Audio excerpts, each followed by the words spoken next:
जासु बचन रवि करहि निकर। जीव की दुर्बलता क्या है? आप लोग बड़े ध्यान से श्रवण करते हो। जीव की दुर्बलता क्या है? देखो, सच में ध्यान से श्रवण करते हैं। मोह निद्रा है, सोया है, यही उसकी दुर्बलता है। सुषुप्ति दुर्बलता है, जीव की सुषुप्ति दुर्बलता है। जागे हुए को सपने का क्या डर है भाई? जो जाग गया है उसको स्वप्न का न डर है न उसको स्वप्न में कोई आकर्षण है। और आपको पूर्व कभी मैंने निवेदन किया था बाप, इस संसार को भक्तों ने न सत्य कहा है न असत्य कहा है। उमा कहूं मैं, किसी का अनुभव और आवश्यक ही नहीं है। यहां त्रिभुवन गुरु अपना अनुभव कह रहे हैं। उमा कहूं मैं अनुभव अपना।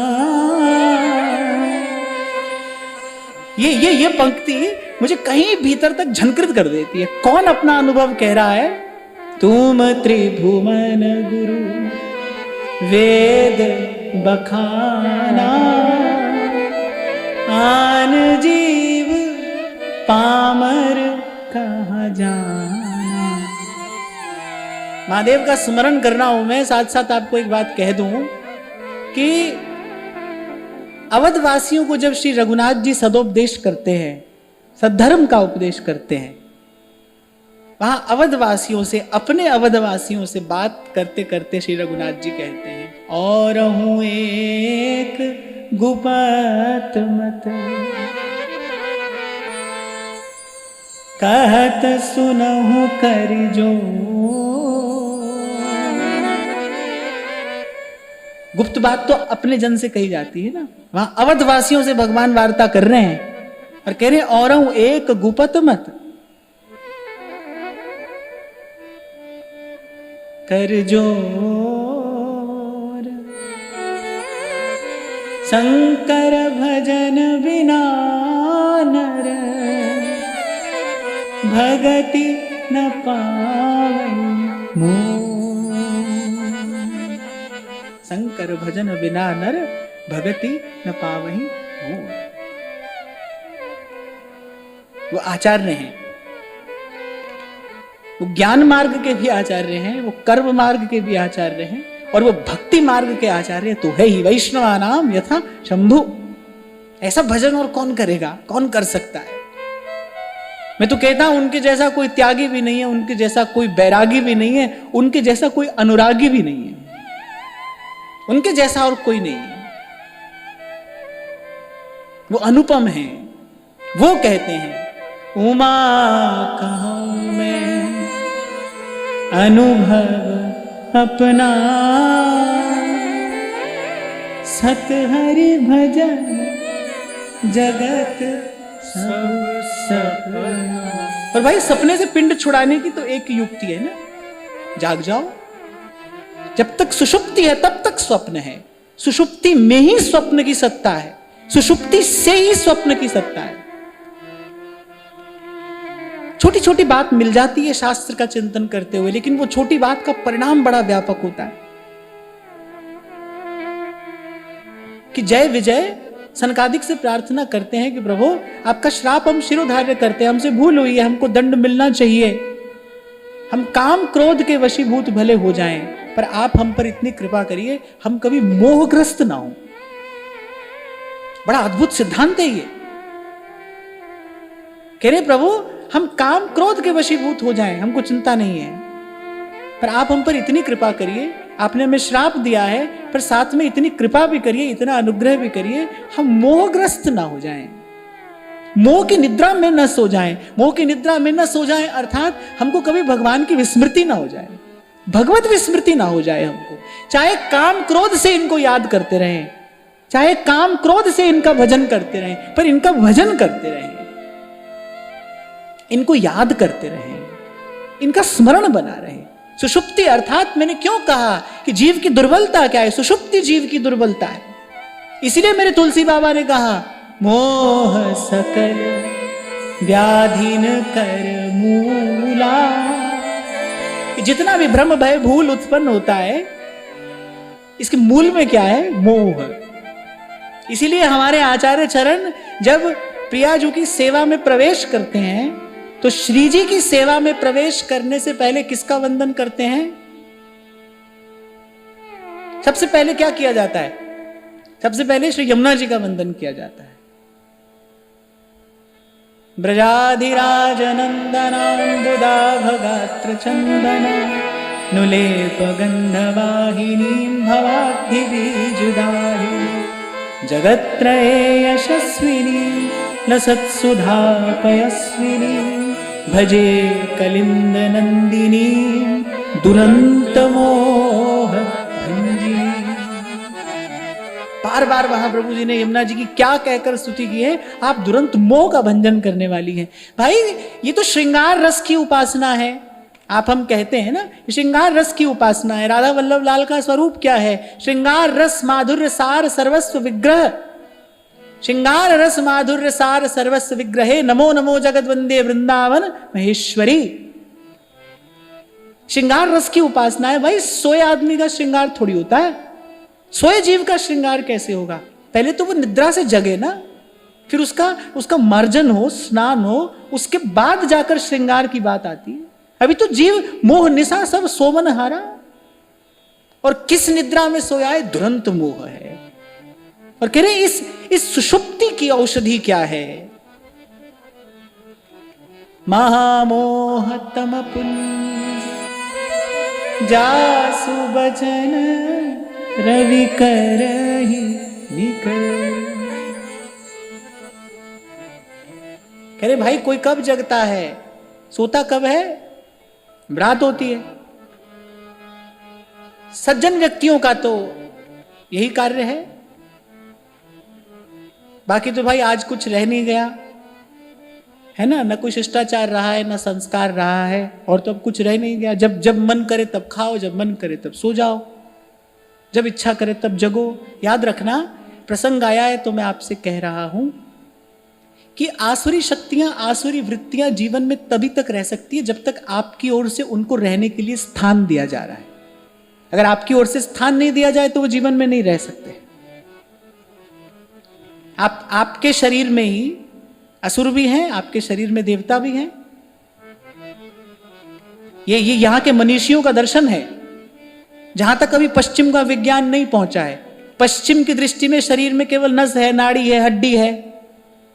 वो केवल शरीर को हाड़ और चाम का पुतला ही समझते हैं ना, इसीलिए इससे केवल भोग ही भोग पाते हैं। हमारे यहां ऋषि मनीषियों ने दर्शन किया है, शरीर अमाद्य खलु धर्म साधनम। इस शरीर में देवता भी वास करते हैं, इसी शरीर में असुर भी रहते हैं। जो आदमी रात को 12 बजे 1 बजे भोजन कर रहा है ना, वो अपने शरीर में बैठे असुरों का पेट पाल रहा है। उस समय भोजन करने से क्या होगा? आपकी आसुरी वृत्तियां प्रबल होंगी। भोजन का कुछ परिणाम भी तो आता है। असमय किया गया कार्य, जिसकी आज्ञा प्रकृति नहीं देती, जिसकी आज्ञा शास्त्र नहीं देता, वो कार्य यदि आप करेंगे फिर उसका विपरीत परिणाम जीवन में आएगा। आ ही रहा है, देख रहा हूं मैं।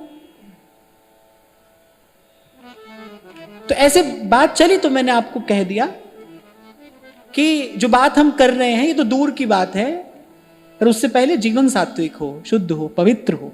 और सबसे बड़ी बात है कि हमारे जीवन में प्रकृति का आदर हो। प्रकृति का आदर क्या है?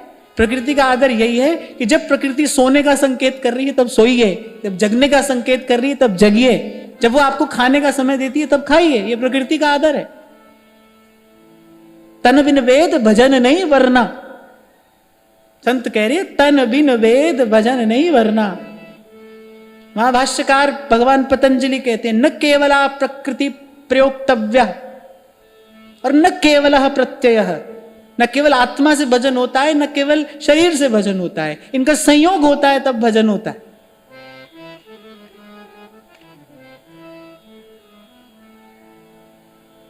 खैर हम कहीं और आ गए। मैं तो वहां जा रहा था कि कोई सोता कब है? जब रात होती है। जगता कब? जब सूर्य उदय होता है। कह रहे ऐसे जब जीवन में गुरु के वचनों का सूर्य उदय होता है, जब गुरु के शब्दों का सूर्य उदय होता है। महाराज वाणी में कहते हैं अंधकार वह गुरु मंत्र उजारा,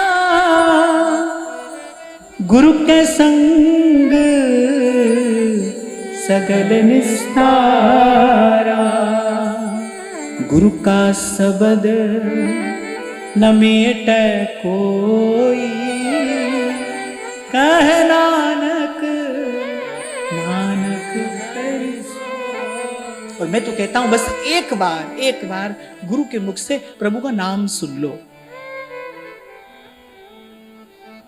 अब शब्द भी भाई ऐसे तो अनेक है ना, जो सच्चा शब्द है सतनाम सतनाम सतनाम सतनाम। ओ कोई ऐसा भगत जो माया ते रहत, एक अमृत नाम हृदय माही सिंचा। हो कोई ऐसा रे सुखदाई जिस हरि की कथा सुनाई, तिस भेंटे गति होए हमारी, तिस भेंटे गति होए हमारी। मैं तो कहीं से भी आरंभ करूं पर मैं आऊंगा संतों के चरणों के पास ही, क्योंकि भाई हमको तो यहीं से मार्ग मिला है, इन्हीं का दिया खाया है।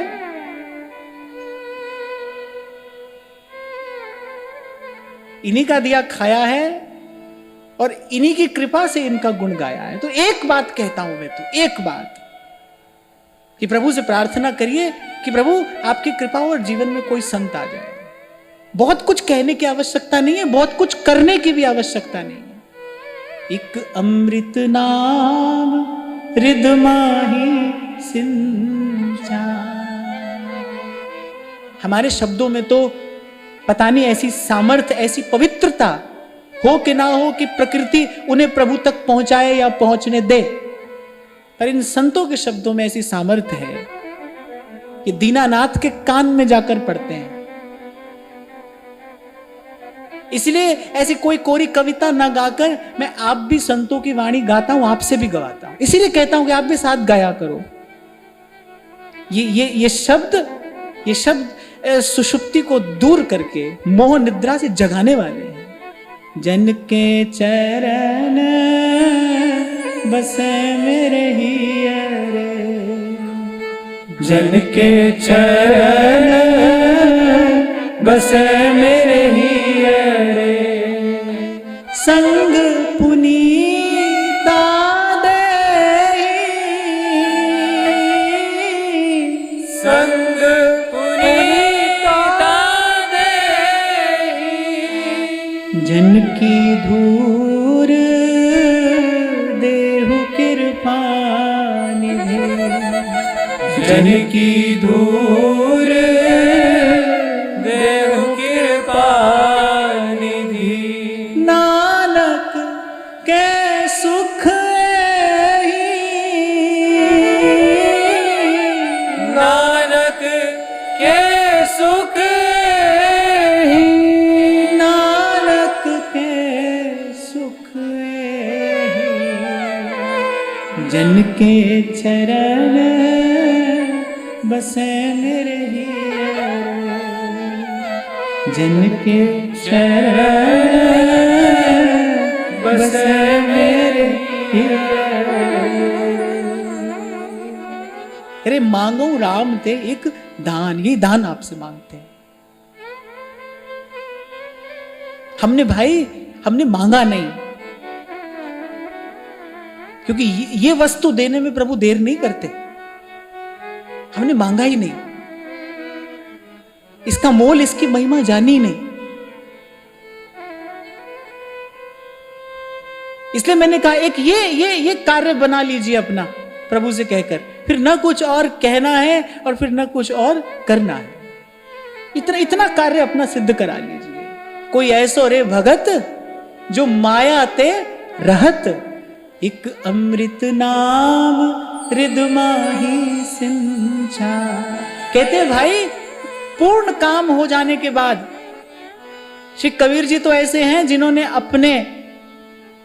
अपने मन के उस आनंद साम्राज्य का उद्घोष डंका बजाकर किया है।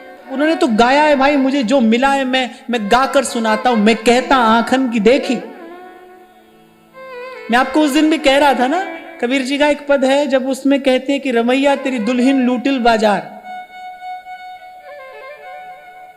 ऐसा कहने के लिए बहुत बड़ी सामर्थ्य चाहिए जो ये कह रहा हो कि हम तो बच गए साहेब कृपा से। कबीर जी कह रहे भाई हम बच गए, कौन बचाए भगवान की माया से। वहीं कबीर कहते हैं ब्रह्मा पे झपटी, शंकर पे झपटी, और कह रहे पंडित की तो पोथी लसटकी, बचना रे बाबा बिलैया मारे मटकी। और वहां अपने लिए कह रहे हम तो बच गए साहिब कृपा से। फिर आगे क्या कहते हैं, कह रहे बचे कैसे, कह रहे संत सबद लग उतरे पार, हम तो बच गए साहिब कृपा से। इसलिए आपको मैं अभी कह रहा था भाई, मैं अगर अपनी कोई बात कहूं ना तो मेरी बड़ाई नहीं है, कहो नानक सब तेरी वड्याई, कोई नाम न जाने मेरा। धूल अगर मंदिर के गुंबद पर पहुंच जाए तो बड़ाई धूल की नहीं है भाई, उसको वहां ले जाने वाली हवा की है, उस पवन की सामर्थ्य है जो वहां ले गई है उसे।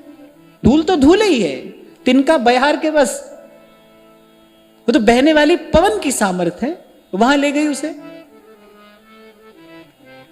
तो मैं निवेदन कर रहा था, पूर्ण काम हो गए कबीर कह रहे हैं, मन निर्मल भया जो गंगा का नीर। क्योंकि कबीर मुझे बहुत प्रिय है, बहुत प्यारे हैं। शायद ही कोई ऐसा दिन जाता हो जब कभी कोई एक आध बात मैं न सुन लेता हूं उनसे। मेरा नियम है नित्य का, वो मुझे बहुत प्यारे हैं। बड़ी विचित्र बात कहते हैं कभी कभी, जो अन्यत्र आपको पढ़ने सुनने को नहीं मिलेगी। कौन कह सकता है कि भला भया मेरी माला टूटी, मैं राम भजन से छूटी, वो मेरे सर से टली बला, मेरे सर से टली बला। मुझे लगता है कबीर जी के शब्दों को सुनकर देखकर लगता है कि कबीर जी बहुत समय तो किसी आनंद के उन्माद में ही रहते हैं, वहीं से बोलते हैं, वो वहीं से बोले हैं। पर वो भी कहते हैं, हो मांगू संतन रहना, मैं नाही किसे का देना रे माधो। कह रहे प्रभु और तो कुछ नहीं चाहते हैं, मैं नाही किया लबो, एक नाम तेरा मैं फब्बो। कह रहे मेरे लिए तो आपका नाम ही पर्याप्त है। कह रहे प्रभु पर ये जो आपके प्यारे संत आपका नाम आपका गुण गाते हमारी कुटिया पर आते हैं ना, साईं इतना दीजिए जा मैं ग्रस्त समा, मैं भी भूखा ना रहूं, साधु न भूखा जा। मैं भी भूखा ना रहूं क्यों कहा है? इन संतों की सेवा की सामर्थ्य हमारे जीवन में रहे। इनकी सेवा के बिना जीवन क्या है? संतों के बिना क्या जीवन है? भोजराज पूछ रहे हैं श्री मीराबाई शाह से कि मैंने प्रयास किया आपके मनोनुकूल सब व्यवस्था कराने का, यहां महल में मंदिर का निर्माण करा दिया, आपके अनुकूल सब व्यवस्था है, पर आप फिर भी मुझे उदास दिखती हैं, क्या कारण है? कह रहे श्री बाई शाह के नेत्र सजल हो जाते हैं। कह रहे साधु संग बिना वहां का प्राण तिसाया मरा है। साधु संग नहीं मिलता है, यहां संतों का दर्शन नहीं होता है। साधु संग बिना वहां का प्राण तिसाया मरा है, संत दर्शन नहीं होता है। हो मांगू संतन रहना, मैं नाही किसे का